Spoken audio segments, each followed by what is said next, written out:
Place the cloth guide plate on the auxiliary bed and fix the guides with the attaching screws. Guide right can be moved to the left or right by loosening the adjusting screw. Width of hemstitch can be determined by moving guide right.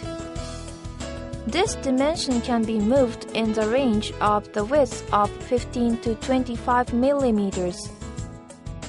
Engraved marker line is the standard line of width of 20 millimeters.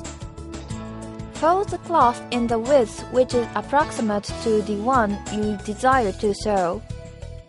Enter the folded cloth under the presser foot along the guide and lower the presser foot.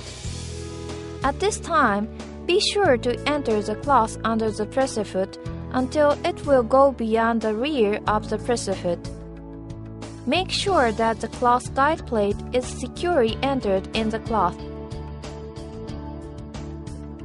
Perform sewing while guiding the cloth by hand so that the cloth does not bend.